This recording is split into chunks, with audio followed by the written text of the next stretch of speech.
भाइयों बहनों, मैं भी एक स्वयंसेवक अजय सिंह भारतवासियों को एक संदेश देना चाहता हूं अपनी एक छोटी सी वीडियो के माध्यम से। आजकल एक बहुत बड़ा मीडिया में एक प्रचार चल रहा है, उसी के संबंध में मैं कुछ अपनी सोच समस्त भारतवासियों के सामने रखना चाहता हूं, जिसको समझने की अति आवश्यकता है और राष्ट्र को इसकी ज़रूरत है। इस समय हमारे यहाँ पर एक पंक्ति माननीय तुलसीदास जी की द्वारा लिखी हुई रामायण की चौपाई वो प्रचारित की जा रही है। ढोल गवार शूद्र और पशु नारी ये तारण के अधिकारी। इसको लोग तरह तरह से अपनी अपनी व्याख्या दे रहे हैं। ये उस समय की पंक्ति है जिस समय भगवान राम ने 3 दिन समुद्र के सामने ये प्रार्थना स्वरूप अपना पक्ष रखा कि शायद समुद्र हमें रास्ता दे दे, लेकिन समुद्र ने रास्ता नहीं दिया। और फिर अंत में जब उन्होंने बाण संहार किया तो समुद्र त्राहिमाम त्राहिमाम करता हुआ उनके समक्ष आया और उस समय समुद्र उनसे कहता है कि हे श्री राम, मुझे तो इस तरह से आप बख्श दें। उस समय की ये पंक्तियाँ हैं। तो ये पंक्ति का स्वरूप ढोल गवार शूद्र पशु नारी। देखिए, हमें ये सब पहले ये सभी चारों विकल्प समझने होंगे। ढोल को यदि कसा नहीं जाएगा तो वो अच्छी तरह से बजेगा नहीं।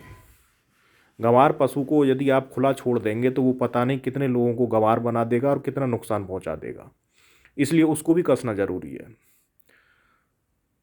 और तीसरी चीज़ उन्होंने शूद्र के लिए कही है। शूद्र एक सेवक होता है और शूद्र सेवक यानी कि जो भी कर्मचारी हो, यदि कोई भी व्यक्ति अपना कोई भी कार्य करता है उसे अपने कार्य करने के लिए कर्मचारी रखने होते हैं। यहाँ तक कि सरकार को भी अपना सरकार चलाने के लिए कर्मचारी रखने होते हैं। और यदि आपने कर्मचारी को कस के नहीं रखा तो फिर वो कार्य अच्छी तरह से होगा नहीं जिस कार्य के लिए वो रखा गया है, इसलिए उसको भी कसने की ज़रूरत है। और चौथा विकल्प है नारी। यदि नारी को कस के नहीं रखा जाएगा तो समाज में पता नहीं वो कितना कार्य कर देगी। समाज में तरह तरह की जो एक हमारे यहाँ पर गलत प्रवृत्तियाँ हैं, एक तरह से आप ये समझो कि वेश्यावृत्ति बढ़ जाएगी। अगर सभी कुछ ऐसे हो जाएगा तो एक समाज का संतुलन बिगड़ जाएगा।